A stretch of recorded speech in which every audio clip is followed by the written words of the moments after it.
Hello and good morning. Hey, good morning, Arrow. It's John Cafiero. John, what a creative man you are. I'm so excited to talk with you because I got to know what your hook is in the way that everything you touch has me singing right along with you. I don't get how you do this all the time. Oh, thank you. That's an amazing compliment. I really appreciate it. I'm so happy to hear that. Well, glad you dig my stuff. I've sat here all morning listening to The Land of Hatchy, Milatchy, and the thing is, I keep getting these flashbacks of when I used to buy all of these K-Tel albums. I go, my God, this is exactly what I had as a kid. Songs that I could sing with. That is so cool. Yeah, I mean, The Land of Hatchy, Milatchy, it actually is this obscure children's song from the 1950s, and it's been out of print for decades. It was originally performed by Rosemary Clooney, and I just thought it was a really surreal and bizarre song that I felt really tied and would fit in perfectly with this Sweetie Candy Vigilante comic book that I'm producing, and specifically covered it with a highly unique approach for the series. I'm so glad that you're putting music with this because my last two books that I published came with music as well. And I thought, I just want to do a soundtrack because I'm feeling this. Is it the same thing for you that when you are putting together a story, it's like, man, there's music in my head. I got to get it out. Absolutely, without a doubt. In fact, when I first heard the original version of The Land of Hatchy Milatchy, my wife Suzanne, who created and writes Sweetie, and I were talking, and I said, are you listening to this? And I was hearing the song on this freeform radio show that had happened to play it, and I said, this would be perfect for Sweetie, and I immediately just pictured doing this unique cover of it that would be sort of what you would hear if you were watching it as a film. To create it with that kind of a punk sound in the background, I mean, that sound is something that really resonates is what it does. And I remember sitting down with Johnny Rotten of the Sex Pistols, and he goes, it's not punk, it's blues. How do you describe your sound? Well, I would really describe it as maybe power pop or, punk pop. It's really just what I'm feeling. I mean, one of my favorite bands, really my favorite band of all time as a kid, and even to this day, is the Ramones. Yep. And I always just kind of view everything as if it was, the Ramones, but through my own filter. So it's really just kind of like my own version of the Ramones, which I think comes out as kind of like power pop or, punk rock, punk pop. It's really just derivative of my personality. You might even just call it like cartoon punk. Yeah. Being a part of the Dr. Demento journey, I mean, my God, I mean, today, with the platforms that we have, but it's still not Dr. Demento. How do you find your place and space? I think people find you. I think it's really a matter of you just put out what you feel and what you believe in, and there are going to be people that are like-minded or just have similar tastes that are just going to be drawn to it and hopefully find it. And with, like you said, there's just so many platforms out there all over the world that everything very easily just gets lost in the ether and hard to find. Mm-hmm. So I think you just have to put your stuff out there, really believe in it, and enjoy what you're doing, and maybe even do it for yourself more so than anything else, and then just hope that other people like it too. So when your wife is putting together the animation and the comic book itself, what is that like for your creative process as well? Because you're coming from a musical side, she's coming from an imagination that has just got to be so vivid because I do see the colors. Oh, absolutely, yeah. She's very imaginative and really has created an incredible series, an incredible storyline and stable of characters, and she writes it, and then from there I work with the different illustrators to get the book illustrated and colored and packaged, and it really is, I look at it like making a movie. It's really just like taking a great script and then trying to make the best movie out of it that you can, and music comes hand in hand with that. One of the things that I've always wanted to understand is that how do you know when to stop when you're doing a series? In other words, how do you know, okay, this is this book, okay, stop, we're gonna create the series, it's gonna go. Because I would do 5,000 pages just to get one story out. Well, most comic books actually are kind of capped at about 22 pages. Wow. The average comic book is about 22 pages of original content, and then the rest is just ads and, other miscellaneous stuff. So for the very first issue of Sweetie, because it was the debut issue, we went about 10 pages longer than you normally do. And then issues 2 through 6 in Volume 1 were 22 pages apiece. And we were thrilled that the reception for the first 6 issues in the first volume was so good and left people wanting more that we just kicked off a sequel series, which is now Sweetie Candy Vigilante Volume 2, issue number 1 was just released last week. And the first 6 issues of Volume 1 were collected as a trade paperback that just came out at the end of January. So, you know, in comic books, you do have some confines to work within because there is sort of an expectation of roughly 22 pages for your average issue, but you can go on with as many issues as it takes to tell your story. And we knew that this was going to be a multiple volume thing because the storyline is so rich and there's just constantly new things being revealed about the character and her world and the other characters that exist within it. And the first volume really just scratched the surface, but we were thrilled to death that people liked it to the extent that they did. And the fact that now that Volume 2 is launched, there's been so many people that are saying, I was so thrilled when I saw that more was coming out because I was kind of disappointed to see it end. Wow, see, it's fun to go to a comic book store and just listen to everybody's stories. And when they pick up a book that they haven't seen before, and all of a sudden they begin, you know, sharing their journeys as well. How did you get involved with comic books? Was it a kid thing? I mean, what was the journey?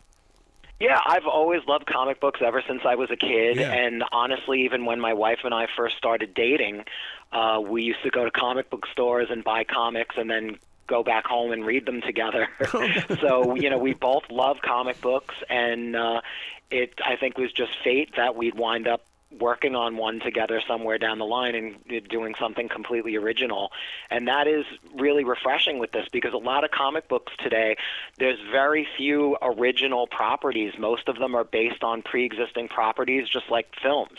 And that's cool because it's great to see something that you love in another medium, but it was a challenge to take something that was completely new, a new character and a new world, and introduce it. And we were really thrilled with the reception that people took to it because that's not very common for new properties to survive among so many other big properties. And literally, our publisher, Dynamite, who from the very beginning I felt was the right home for this, and after talking to a number of different companies and then finally talking to Nick Perucci of Dynamite, it was evident to me that they were the right home, and Nick was immediately like, we want this, and we inked the deal with them. And with Dynamite, we're an incredible company, but all these very well-established properties. I mean, they're the home of Red Sonja, Vampirella, Army of Darkness, based on the famous Sam Raimi movies, James Bond, 007, Elvira, Mistress of the Dark, Game of Thrones. So there's so many incredible properties there, Barbarella, and to be among them is just an absolute thrill for both Suzanne and I. For you guys to collaborate like that, is it because the way that I run my house is when I go into the studio, that's my studio time. I get to be Arrow, but when I get to come out, then I can be Mr. Husband. When do you guys get to? Do you separate and then come back at lunch, or what do you guys do? No, you know, it's kind of like, you know, I'm very much like a doctor, sort of on call 24 hours a day, and my workday does not ever really end. I mean, there are little moments in between where I'll have downtime for just personal life or whatever, but things just happen all the time. And when you're creating or working on things, you know, for me, quite a bit of the middle of the night is sometimes when I like to work on stuff the most. So yeah, it's kind of like our house is sort of like this weird studio. Yeah. Now, I have a show on iHeartRadio called Creativity is the Addiction. Do you find yourself in that position where it's like, I've got to keep creating, I've got to feed it, I've got to give it more? Absolutely, yeah, without a doubt. I mean, I'm always doing something, and I always have a million different projects going on at once. I mean, literally right now I'm producing Volume 2 of the Sweetie Candy Vigilante comic book series. I'm also in the process of producing Dr. Demento Covenant Punk Volume 2, which is, as you know from the first volume, a huge undertaking and a really rich, diverse project. I'm working on new Osaka Popstar material. Managing the Misfits, the estate of Dee Ramone. There's always a lot of different things going on, all things that I really love and feel fortunate to be involved with. Well, I love what you do. I mean, you really do bring us the story in so many different ways, and it's like it doesn't catch us off guard. It catches us in a moment of, oh my God, I found my escape, and it's coming from you and your wife. Oh, thanks. I'm really glad to hear that. And the way that the world is today with all of the chaos in the world and negativity, I mean, having an escape really is a valued treasure, in my opinion. Even with the song The Land of Hatchy, Milatchy, when I hear it, I mean, one of the reasons I wanted to do it is because I felt that it was sort of our version, Osaka Popstar's version, is imagined as if coming from Sweetie's candy-coated glasses point of view, but through her sort of unhinged mind. And when I listen to it sometimes, I think, boy, with the state of the world right now, it'd really be great for us all to have a land of Hatchy Milatchy to go escape to. Oh my God, you just said two of my favorite words, except you said candy-coated view. I live by this mantra, candy-coated plastic bathroom mirror smile. And we all have that. That's great. And it's like, so for you to say that, I'm going, holy crap. Yeah, well, I always enjoy your interviews, Arrow, because you've got a really imaginative mind yourself, and you're really thorough and into the things that you talk about, so it's always a pleasure to talk. Envision the viewer and the listener, because every time I come into this studio, it's like, okay, they're waiting, now I need to deliver. You seem to be that type as well. Yeah, I want to make sure that anything I do is fun and entertaining for anybody that's going to take the time to give it a listen. So I really do try to put my best foot forward in everything I do. And at the same time, I really am genuinely passionate about it. So I think the two together is just it's a combination that's worked really well for me, and I take pride in it. Wow. Where can people go to find out more about you, this entire project? And I'm sure that, if you're going to be doing any visiting of any stores or comic book conventions, I mean, you've got to be somewhere. Oh, absolutely, yeah. Well, for starters, for Osaka Popstar's music, and to check out our animated music videos and learn more about the band, Osaka Popstar, just visit osakapopstar.com. It's just like the city in Japan, OSAKAPOPSTAR.com. And to learn more about the Sweetie Candy Vigilante comic book series, visit our official website for the series, which is Sweetie, SWEETIE, candyvigilante.com. And you can order the records at osakapopstar.com. You could order the comics at sweetiecandyvigilante.com. You could check out the music on all the digital platforms, Spotify, Apple Music, Amazon, pretty much all of them. And you can find Sweetie Candy Vigilante literally in your favorite comic book shop. So if you want to support your mom and pop shops, stop into your local comic book shop and ask for it. And if you want the convenience of having it delivered to your door, check out the website and order everything from us online, because we've got rare variant covers, autographed copies, and pretty much everything you could look for in a sweet shop online. Wow. How long did it take you to let it roll off your tongue the way that you say Sweetie Candy Vigilante? I mean, come on, that's like saying, say it 5 times in a row and see if you can do it without tripping. Yeah, no, it's an amazing title. When my wife first mentioned it to me, I immediately thought, this is definitely something that I think has legs and could catch on, because it's certainly entertaining me.